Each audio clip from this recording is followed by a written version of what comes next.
nigga, what you want? Now you fucking with the killers. We with the smoke. And you know it, now we own it.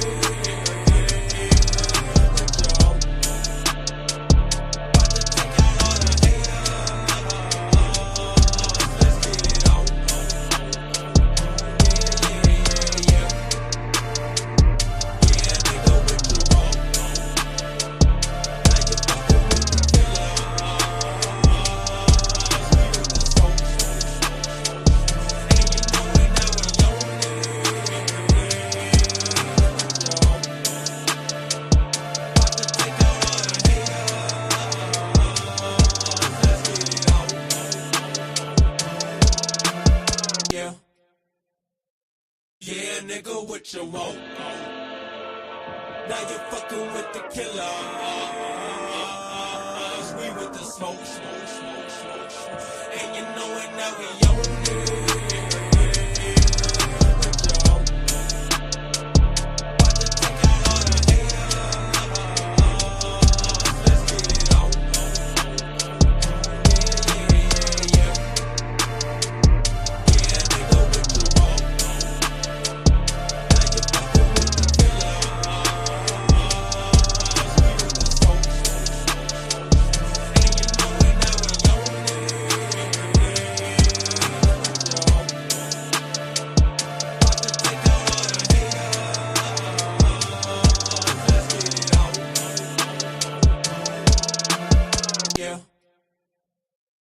Yeah, nigga, what you want?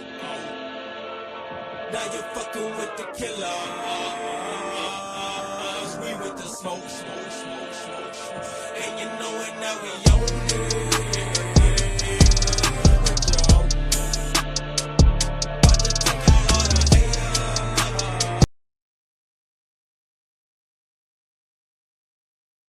One, two, 10.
Yeah.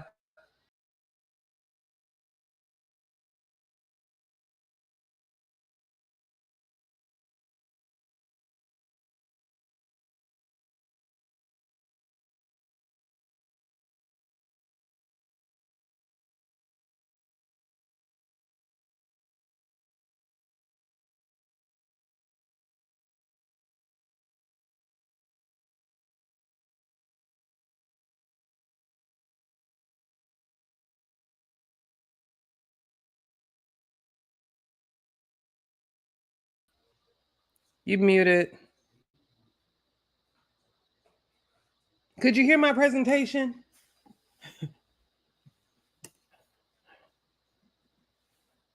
Nah, you was on mute. I didn't hear nothing. Oh man, I was down. That's okay. So I was saying, yeah, we back at it.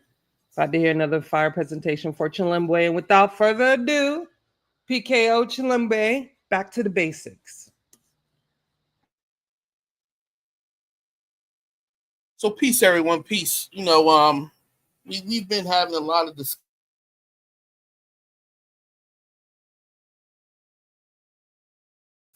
going on for a while, and refocus on some of the basics to ensure that we all got understanding, so that when we do have these more intense conversations, we can at least have some grounding to start with. So while we waiting for a few people to get in, shout out to Taj and Emmanuel being here. We'll just go ahead through, you know what I'm saying? So we had some conversations about over the last year or two about like Charles Darwin, evolution, science, religion. And in some cases, we make assumptions that may not be privy to us. And it makes us vulnerable. So I remember years ago, I guess it had to be over 30 years ago. I'm in Wilmington, I'm chilling. I'm giving you a little background story just while we waiting for some people to get in. So I'm in Wilmington, I'm chilling, and I'm at an age where you can go one direction or another. I'm in that teenage hyper. You're trying to find yourself. I'm doing a little dirt here, there. No, I'm not gonna say here, there. I'm living two lives basically. I'm in high school, but I'm also the weed guy at the time and doing some other stuff. And my dad, my father, real unique guy, got some real unique history. I saw it peace at peace. He was into the Black liberation struggle. Been part of Push Rainbow Coalition, was part of the Black Liberation Army for a while. He bounced from different streams of ideologies. And before I was born, he was an alcoholic. Yeah, he used to drink.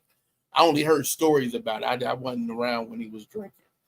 But he was notable in the tri-state area that I live in. And so he would go to AA conferences, meetings, and talk.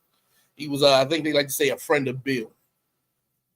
And it was cool. He dragged me along. They used to have in Parkside, up in Philly. Right now they got the Roots concert there, but they used to have this AANA big old picnic joint I remember going to, which was cool, man. I still know some of the folks from there. Matter of fact, that's where I first met Ramona Africa. If y'all don't know about the move, then you should probably look into it. Anyway, my dad is speaking in Wilmington at the NA thing, right? So he's there, he's a speaker, and I'm sitting in there, I'm young. I get up to go out, do something, probably get some tea or use the bathroom, something. I run into a dude who's like managing the tea and stuff like that. And we just start talking out there. Come to find out, they was opening up this new type of temple type thing. I'm in a teenager type joint, right?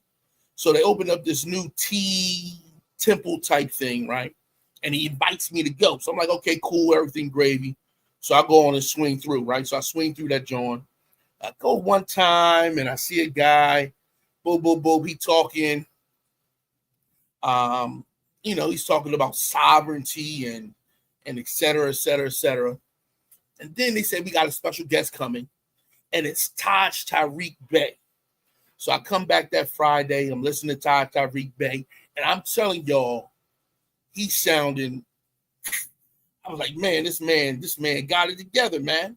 Now, at this time, I'd already had a couple run-ins with, they had like a drug task force ran by an officer named Sullivan. I'd already had a couple run-ins with them. They done took my money a couple times. Talking about this, that's their children's school clothes and all like that, whatever.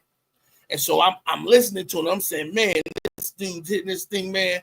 Talking about how these white people are, man. Man. I'm with that, man. I don't want them to keep taking my money, whatever. And he talking about getting this ID. and you don't need a license plate and all like that. Hit you with that licensing is for money, right? Licenses is for money. What do you need to do? What do you need a license for to travel? You got a right to travel, so you don't need that, blah, blah, blah. And I'm eating it up, man. I end up introducing my man to him, my homie, my bro. We grew up together heavy, and he still carried that ID. I didn't, you know, that little card talking about more science, whatever, blah, blah. Anyway, the guy, now I'm flowing heavy with it, right? And I'm listening to him, man, and I actually stopped eating meat at this time. So I ended up going full vegetarian listening to him. This is right down on 30th and Market Street. So it's right at a nice intersection where, you know, you got a lot of stuff going on in Wilmington.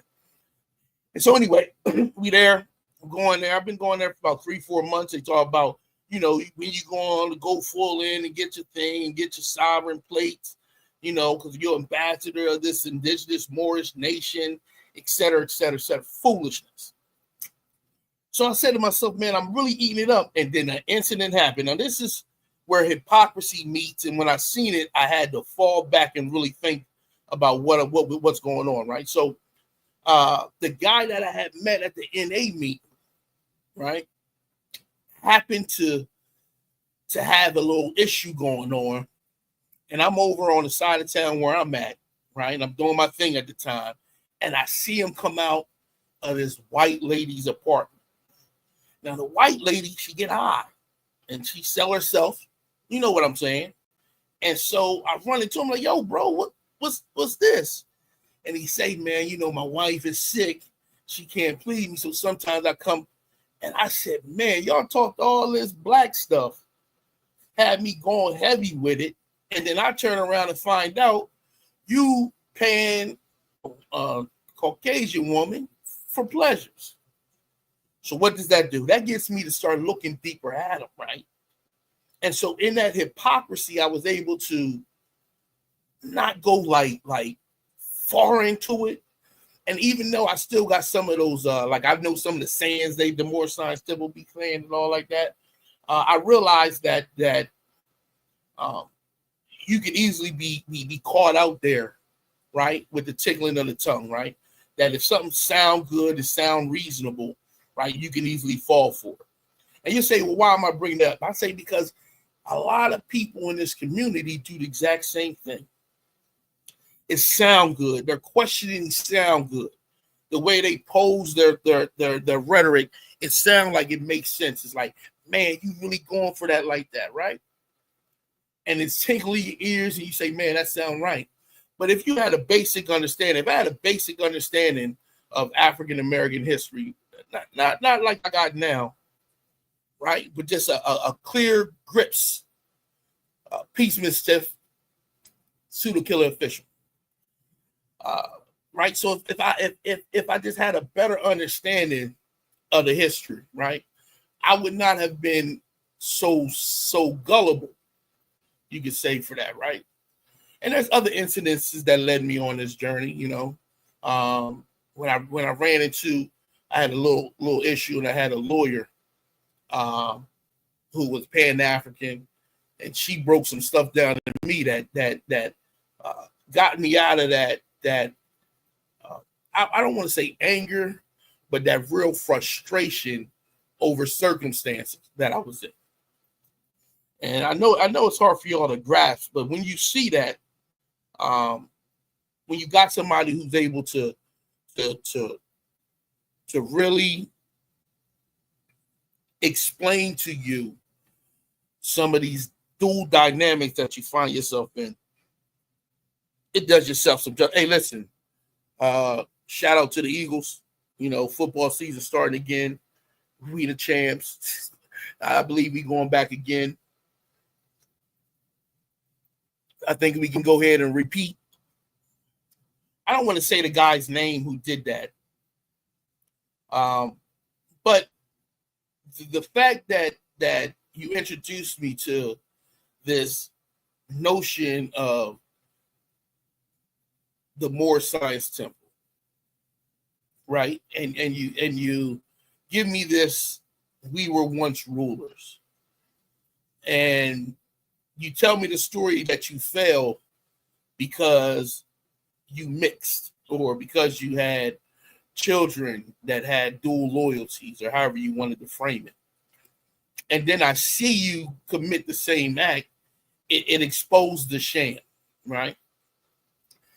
I still didn't see the danger in that. I don't want y'all to get that. I didn't see how dangerous that type of behavior was until Kareem, the sister in Baltimore, right? The sister in Baltimore who got caught up in that more science foolishness, right?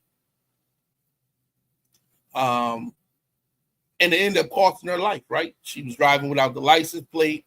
I'm not sure what group encouraged her to do it.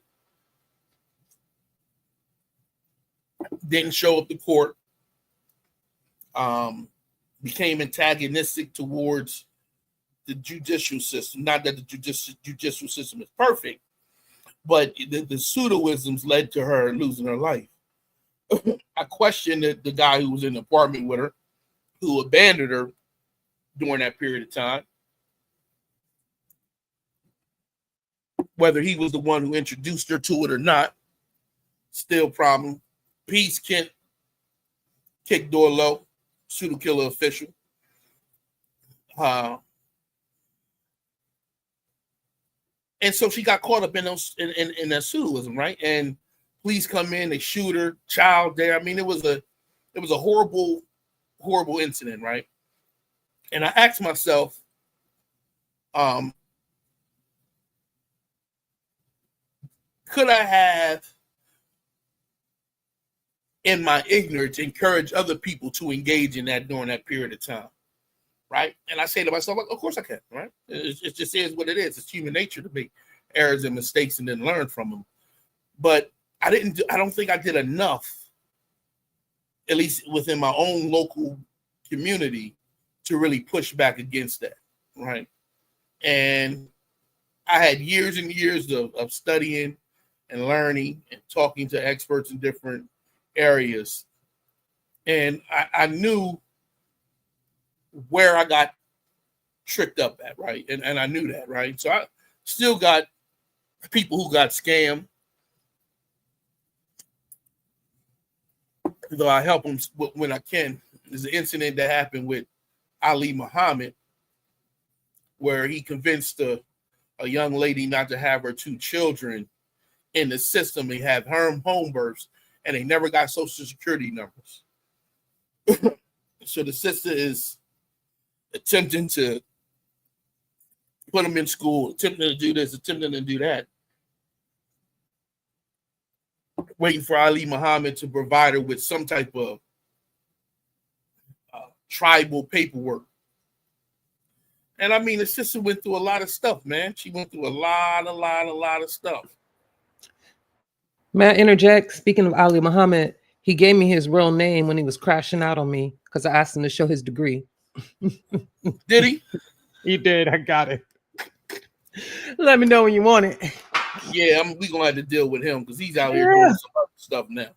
Talking about he was gonna sue me. I said, how you gonna sue me for a degree you showed with science spelled wrong? So you saying that the institution made a mistake? He's like, yeah, they did. And I said, oh, okay. Scamming. Don't even got the word science spelled right on it. Gonna show it proudly too. Somebody on the board of directors. I said, okay, bro. Yeah, I'll show you the post. Just, I like to troll pseudos. It's fun. Okay, back to the show. Back to the show. So we got some people in here, man. I'm gonna go ahead and start with the presentation. I just wanted to give y'all a little backdrop, right? So y'all can understand. And in our conversational evolution, I see the same type of rhetoric being made, right? This idea that somehow or another, one of the main ones is as if Darwin grabbed this idea out of his mouth, like out of the air, like he just made it up. So what I wanted to first do, getting back to the basics, is take you through time of some thoughts about who we are and how we came to be and what it means And I want to take you through time up until Darwin, right? So I'm only going to take you up till Darwin and Wallace, and then some other people are going to do that part, Darwin and Wallace, right? So I want to start with some very, very good things. We can go full screen, I think, Juju.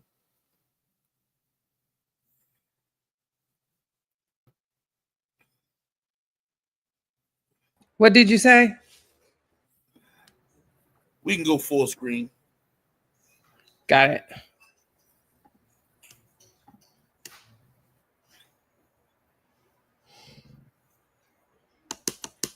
So we're getting back to the basics. This is going to be a new series. You know how we did the Brain Show, which is coming back soon. We're going to do that now.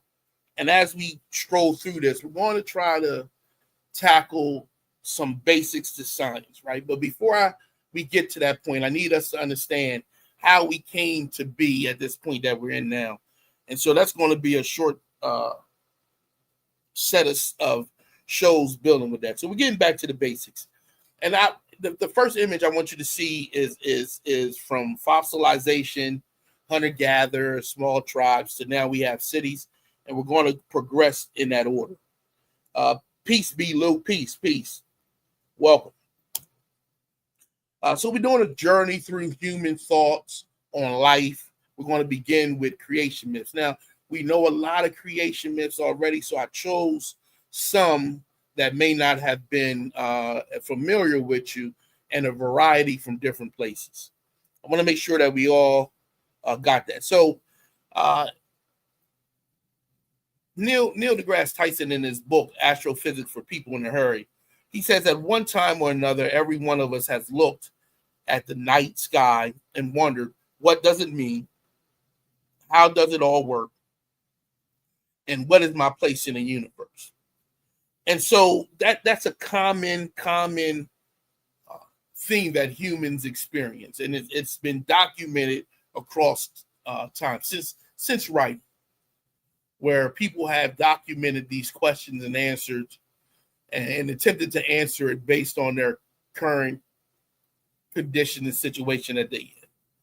So most of these stories is coming from a single book, but you can look at some separate references that may give you a clearer understanding. So let's look at the Khoi Khoi. Khoi Khoi creation story is about a god named, Gold, and he's the ancestor. So it was a powerful, wise ancestor chief. He's known for battling death-dealing chief Ganuba, ultimately defeating him, though he was left with a wounded knee, which is what his name means, sore knee, or the injured, something like that. He's known to perform miraculous deeds, foretold the future, died and rose again multiple times, and was celebrated with feasts, right? So that's the concept of it. He's believed to live in the clouds. And here's one thing: he controls the rain, blesses the people with abundant livestock and prosperity. Makes sense considering you're a hunter-gatherer. The rainy season brings about the herbivores after the rainy season because of all the growth, and so it's part of your subsistence. Then we go to the Celtic creation. Theirs is a little different, and if you know about the Celtic traditions, you'll understand where you start to hear some different dynamics. In the beginning, Earth and heaven were giant parents, whose children trapped between them in darkness, eventually rebelled, mutilating their father and creating a world with his body, including the seas with his blood and the sky from his skull.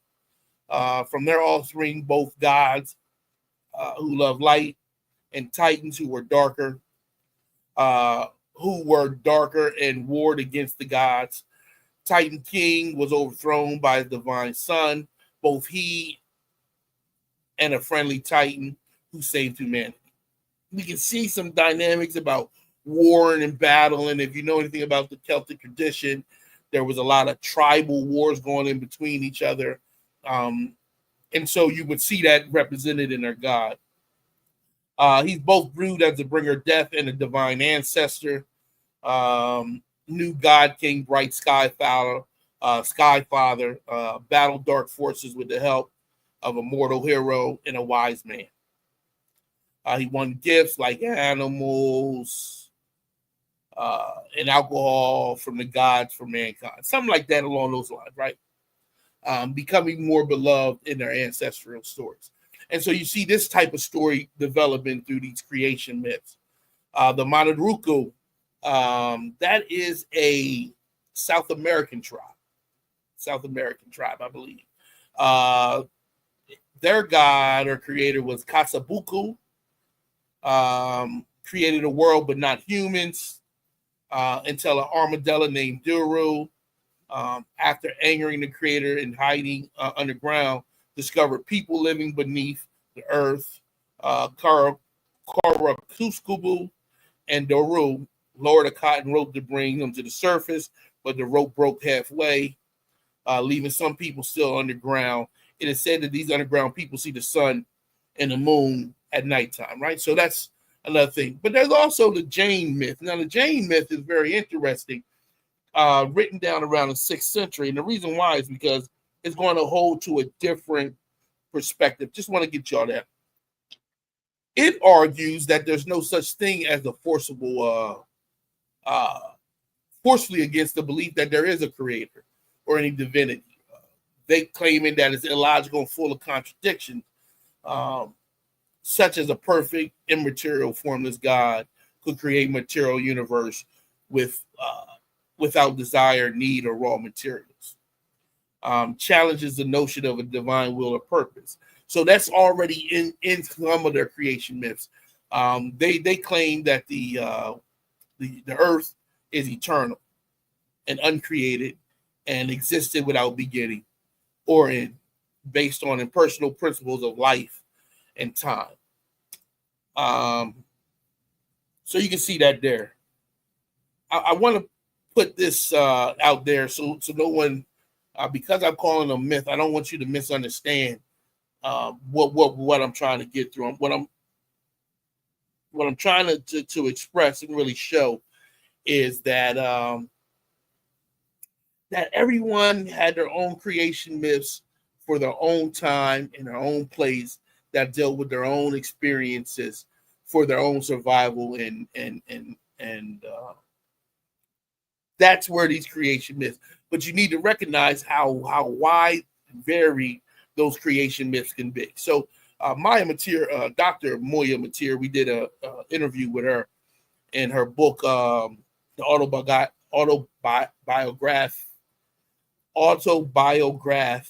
of our galaxy, the Milky Way. Your ancestors didn't have this book, referring to the book I just named, or the fancy machinery your scientists use, or the thousands of years worth of accumulated knowledge that you benefit from. They didn't know anything about the truth of the Big Bang. Instead, they had gods, more powerful, immortal, otherworldly beings who created and maintained the ever-changing universe. Your ancestors drew the best conclusions they could from the information available to them through their weak human senses, just like you do today. Just like you do. So basically, these creation myths are just that, creation myths, and everyone has different times, but they're doing the best they can to explain the world around them.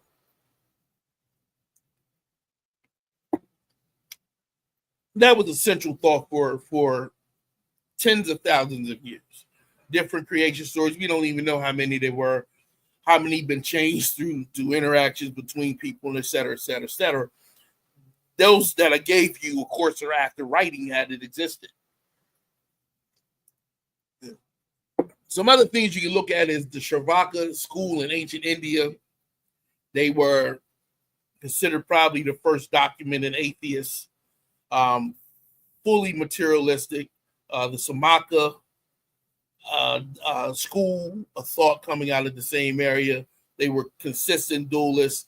A matter they called Prakrit, and eternal spirit they called Purusha. And you can see those individuals there. After that, we move into another point, which is now the Greeks. So you start to get some different things coming out of the Greeks, but we need to understand that the Greeks, not all Greeks were atheists, naturalists, or materialists, and what they considered to be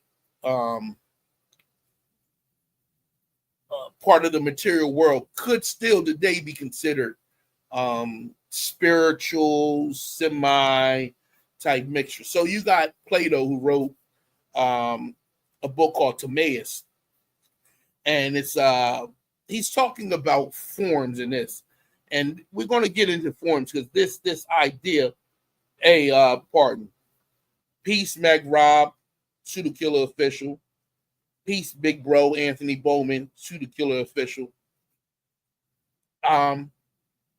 So we talking about Demirage, right? And so Plato had this book, Timaeus, and in there he talks about the creation of the world and how there's an eternal perfect form, right? And then descending from that, you get the visible universe and the nature of man, which has imperfection in it throughout that. But remember that idea of forms, because it's going to come back up, especially when we get into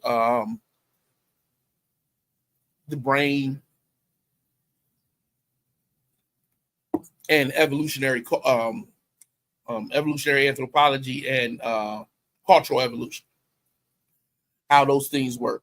Natural hierarchy came from Aristotle, each being having a fixed essence, essentialism, or purpose.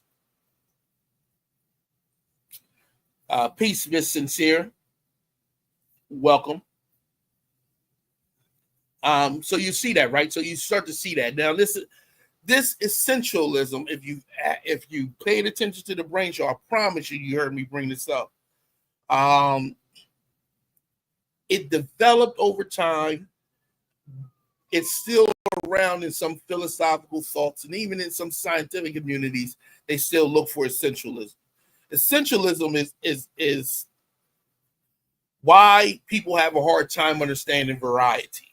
You know, why we picture in our minds the perfect giraffe, right? And then we compare our image of the perfect giraffe to all giraffes around us.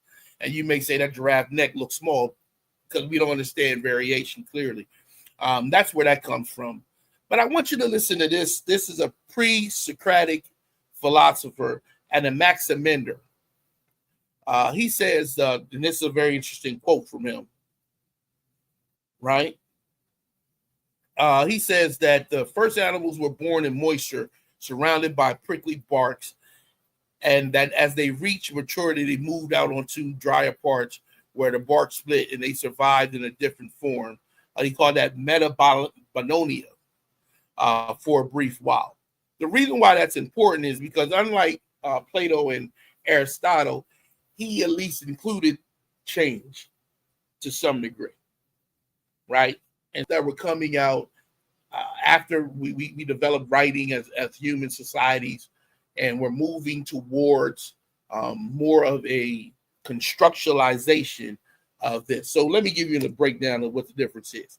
So in creation myths, right, they're there to explain life, how life existed.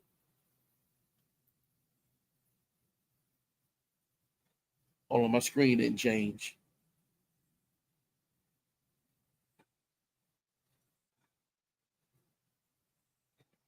Okay, thank you. So in this, you see creation myths versus philosophy coming out of Greek time. To explain why life exists, humanity's role in it mostly comes from creation stories, sacred story passed down through tradition, stories based often on gods, heroes, animals, and often moral, spiritual principles. When you get to the philosophical, don't think of philosophical just in the Greek, even though I know we're in Western society, so they tend to focus on that. But there's and later on I'm gonna show you some different people, different philosophical thoughts. So philosophy, how do the universe and life work? Through logic and observation, human reason and observation and proto-science. I put that proto-science in there for you, Sosa. Idea-based, using reasoning, questioning, debate, often logic and natural. And I told y'all about these schools already from India that you can look into that had a wide range of different thoughts. And you get to see their conversations and debates. And I'm talking about as far back as maybe 7th century BCE. After that, we go through some trials, some troubled times, and we come to the Islamic Golden Age. Now, the Islamic Golden Age, I need to make sure everyone understands, it's definitely dualist. So they're not denying God's hand. They're trying to explain how God's hand works. Okay? I just want to put that disclaimer out there because I don't want anyone to think that I'm saying something that I'm not. This came from Al-Kindi's treatise on first philosophy. We should not hesitate to appreciate and assimilate the truth regardless of the source from which it may have come to us. We should not be ashamed to receive it from those who differ from us in their race and belief.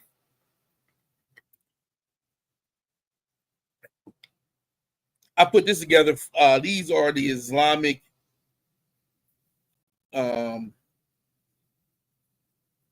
scholars. I didn't put them all in. I'm trying to keep it within 30, 35 minutes. So I just picked out some.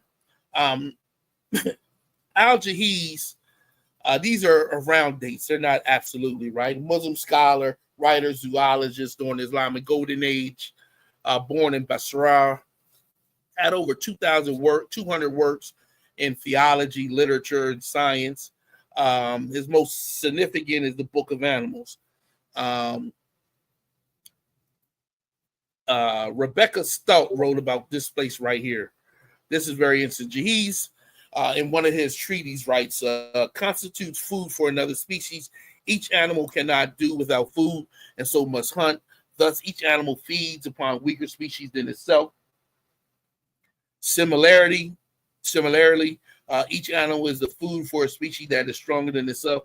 Divine wisdom has decreed that some species are a source of food for others, and some species are the curse of death for others.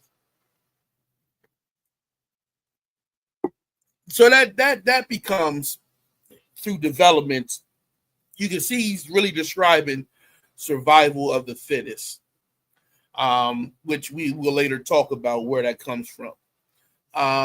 He also argued environmental conditions can cause animals to change over generations. If you look at the bottom part, you see this part. You see this black lava type of land. That's actually Heret Karabar. It's a volcanic basalt field in Arabia. And he says this, we observed the volcanic region of Bani Saloum, that's the name of it during that time, and all that it contains, human, beasts, livestock, birds, and insects. We see that all of them are black. That's in the book of Al-Jahiz. And so what he's describing is this black land in the middle of Arabia in which the animals are all darker than the ones that are around it, right? So you always hear us talk about black soil. Well, you get an idea of what Al-Jahiz is talking about.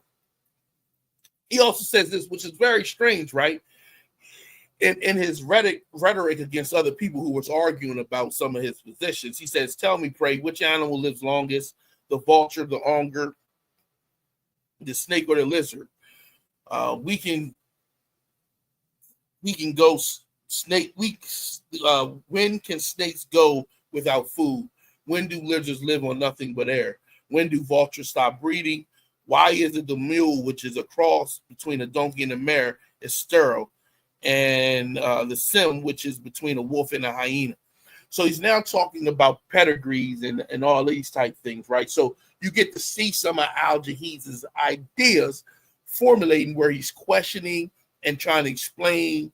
It's not evolution as we know it today, but you can see we've moved from myth creations, logic and reasoning observation, and now we're starting to formulate those thoughts based on those observations. Ibn Mizawaki, he talks about life's gradual ascent. He was a Persian philosopher. He described emerging in sequences life. So he says beginning with minerals, then plants, then animals, and finally humans. The key about that is that I want y'all to understand, he's talking about God made each of these in these stages. But you can see where he's looking at transitions, right? and he's talking about complexity. Each stage is more complex than the next, right? So animals are more complex than plants, plants are more complex than minerals, and then he considers humans to be the most complex. Very important. Ibacina. Now, Ibacina were notable. He was also a Persian polymath. What makes him interesting is that he argues for causes. When a thing standeth long in salt, it is salt, right? If anything stand in the sinking place, it is made stinking. If it stands in a bold, if it stands with a bold man, it is made bold. And if it stands with a fearful man, it is made fearful. So his idea was that environment can influence. Okay, environment can influence. Which is, thing. And then he also makes this argument that, and this is very key, that causes have causes. And so he's mostly known for his medical text, and he's saying that illnesses has a cause, right? And he gives a description of a rock falling, and he's saying that the rock is falling, its motion, right? Its motion is a cause, but it's a cause without intent. And so he's arguing that not all causes is directly with God's hand, that some of them are through other forces. Very interesting dude. Now, Ibn Khaldun, much later in time, he's around 1332. Gullah, peace, Gullah. I knew you would like that Al-Jahiz. Ibn Khaldun. Now, he's very interesting because in his Macadamia book, which is Macadamia, the Hema, something like that, he describes human creation almost in a transitional state, right? Continual creation. He still uses the same four categories: minerals, plants, animals. But he says that these things, species may have developed over time, gradually, each preparing the way for the next stage. So unlike Miskowaka, he goes a little further, saying that the minerals are developed into the plants, you can say. One should look at the world of creation. It started out from the minerals and progressed in an ingenious, gradual manner to plants. And now on the last stage, 269 minerals is connected to the first stage of plants, such as herbs and seedless plants. The last stage of plants, such as plants and vines, is connected with the first stage of animals, such as snail and shellfish, which have only the power of touch. And so that's part of his argument, that this is a transitional from one place to the other. Now, I need you to understand that we haven't hit Darwin yet, and we're already talking about these transitions, these movements of species, these developments. He also says we explain the whole existence in its simple and compositive worlds is arranged in natural order of ascent and descent, so that everything constitutes an uninterrupted continuum. That's what he said. And so he's talking about all life being extended in that way. I'm trying to keep the time down, so I'm just going to touch on these a little bit. Most of these are coming from Wikipedia. Eric Tyson, very important person. Eric Tyson, what did he do? English scientist and physician, known for comparative anatomy. Around 1700, he dissected a chimp, a monkey, and a human, and he came to the conclusion that a chimp was more closely, at least in anatomy, to a human than a monkey, and especially the brain. Carl Linnaeus, we know about him, his System Naturae. He laid out the taxonomy. Of course, we made improvements since then. Right? John Baptiste Lamarck, y'all should know what that is. Lamarck was a naturalist, biologist, academic, and soldier, and his argument was philosophy of zoology. He's French, so they said it a different way. Nevertheless, Lamarck argued that the reason why giraffe neck, this is the most notable thing he said, is long is because it keeps stretching to reach the leaves at the top of the plants, and as time progresses, each generation the neck gets longer and longer. The concept isn't correct, but the key to that is that, one, he's talking about change over generations. Very important, very important. And he's the first one to give at least make the argument that the environment is playing a role on those changes directly. A buffoon. Now, I don't have him on there, right? But I wanted to throw him in there. I told him in the Discord I would make sure I talk about him. He inspired Lamarck, right? And he's a French excuse me. French naturalist, mathematician, cosmologist, and he's one of the authors of the first encyclopedia. Very important. But in his books and his writings, he argues about natural selection, right? He's arguing, and he somewhat argues against himself, saying almost like this is the evidence that we see, but I don't understand it, and I don't believe it. I think it's this. And what makes him we know that Charles Darwin definitely read his work because he talks about it being on the Beagle with him, and he also makes reference to Buffoon's work quite a bit. Excuse me, Charles Lyell, first baronet, Scottish geologist who demonstrated the power of known causes in explaining Earth's history. Of course, he was very close to Charles Darwin, but he gave the time frame in which evolution could happen. So he used geology to describe layers and over time, and so he gave a better idea of what time is. And he also was into gradualists, right? A gradualist in change. So he said that these changes happen over a very, very, very large time. I'm going to skip Mary Anning, but she has great works. Remember Carl Sagan in Cosmos 1980. We are the way for the cosmos to know themselves. So you get to see a comparison between Lamarck and Charles Darwin here. So you can see Lamarck challenged the idea that species are fixed. That species can change over time is what he argued. He didn't have a mechanism to it, but he opened the door to thinking about species being dynamic, changing. That was Buffoon. I'm sorry. Lamarck, first full theory of evolution, use it or lose it, was one of the strongest ideas he had with, if you don't use a trait, you'll lose a trait. And inheritances are required, not necessary, but there's nobody knows really about DNA at the time. So you got to take that in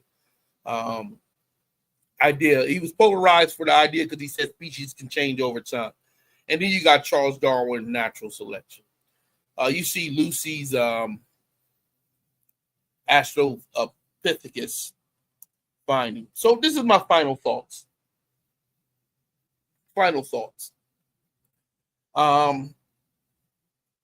Charles Darwin, the theory of evolution developed over a course of time in his lifetime, but it was a human endeavor. And we have traveled through thousands of years collecting information and being able to hold that information and pass it on generation that generation that generation that had to it.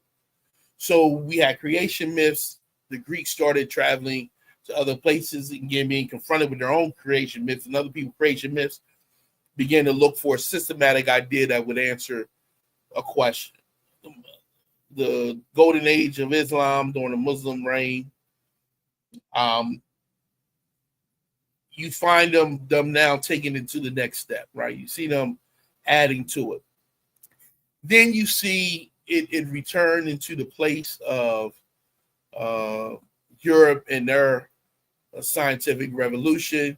And you see a combination of these thoughts. We know that they read at least some of their works, because in many of their works they mention it. We know that Ibasino's work had been known at least until the 1800s. And so that's very important for us to recognize. I want to leave you with two quotes. These two quotes sum up a good idea. I didn't want to alienate my religious folks. I wanted them to understand that their myths begin to set the stage for us to develop science. This is one of the Ethiopian philosophers in the 16th century. The book itself is written between him and his student. Zahir Yaqub is the one that most people know of, if you do know of him. To the person who seeks his truth is immediately revealed. Indeed, he who investigates the pure intelligence set by the Creator in the heart of each man and scrutinize the orders and laws of creation will discover the truth. And so while he is a creationist and a degree Christian, he is definitely talking about being able to use logic and reasoning and your intelligence to look at the theme, the order and laws that you say the Creator created. I didn't know about that. And so it's a beautiful quote. You can look at the source for it right there. And now to Hubert Harrison. Hubert Harrison in the book, The Struggle for Equality by Jeffrey Perry. He says, read one of his classic editorials talking about Hubert Harrison, Mr. Harrison, written directly for the Black masses. The new Negro needed a new knowledge from books, that the masses must be taught to love good books, and that every Negro of the new model should be determined to get the essentials from modern science and modern thought. And so I want to leave y'all with that, man. I appreciate this little quick show. This is, again, Back to the Basics, episode 1. You can get part 2 coming soon. We'll be talking about Charles Darwin and Alfred Wallace. Appreciate that. Thank you.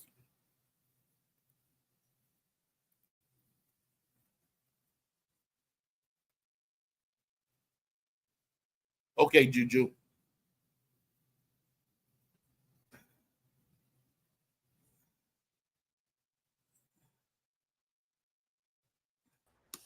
I'm not sure where Juju at. Oh, there she go. Right here. Well, that was a great informative show. Are you taking any questions?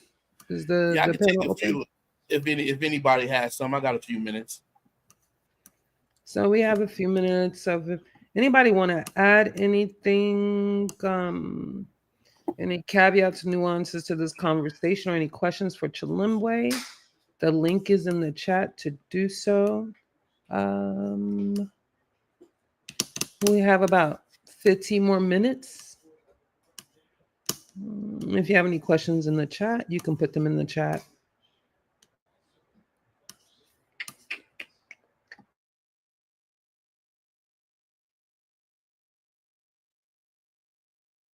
Maybe I did a pretty good job. They don't need to ask no questions.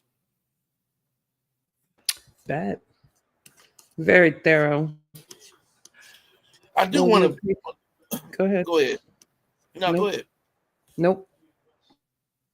I do want to point out that I didn't want to insult or at least discredit people of faith, because you know a lot of our early scientists, those who engaged in science, were dualists. They held to faith and religion hard, but they also attempted to exclude that bias to a degree, to really grasp hold of some fundamental principles.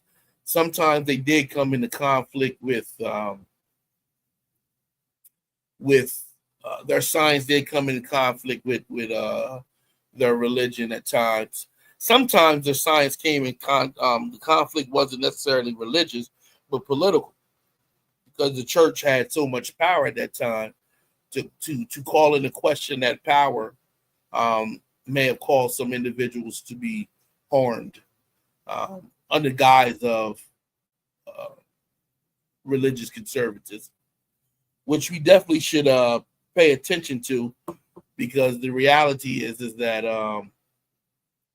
we're under the same banner today in the United States, right? A lot of the Christian nationalists are in power and are making decisions that could be harmful. And they're not aware of the history and development of science. So they really do think that science is out to get them, or to kill their God, or kill their beliefs. And so they want to minimize the impact of it. I was listening to a video earlier. Actually, I read a book about it too, where the question isn't to destroy science, but to cause people to question whether the science is correct or not. Right? They always talk about the cigarette company who did it, but also the fossil fuel company did it, in which they didn't necessarily say, no, the science is wrong, but they developed a way for you to question the science. And in question the science, you begin not to trust the science.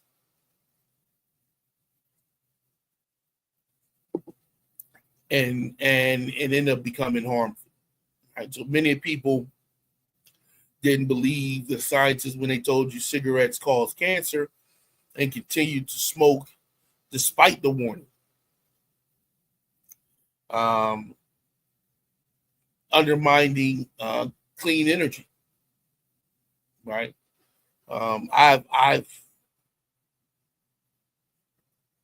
We see the destruction that comes from these storms. So I think it's good that we pay attention to that, or aware of that. That there is a move to minimize science information. And science works so good is that you forget the cost to get to this point, right? I mean, we're not struggling with polio like that, right? The measles are back, but that had been under control. Chicken pox, et cetera, aren't part of our everyday experience now. And so because science works so well, we kind of neglected it. I think Death of Expertise was correct. When science was in its infancy and you had to build a transistor radio, you could do that from your home. You know, now some of the equipment and things that are coming out of science, you know, you need skills to do it. And so it kind of led to a gap in between general information. So I said, okay, so I don't think anybody got any questions. You know, I'm good to go. Okay, with that said, we appreciate everybody coming out and supporting the presentation. Just make sure that you like the show. Please subscribe to the show. And yes, please pass this along to others that may be interested. And with nothing else, let's just say thank you, PKO Chilimbwe. And with that, we out. Peace. Yeah, nigga, what you want? Now you fucking with the killers. We with the smoke. And you know it, now we own it.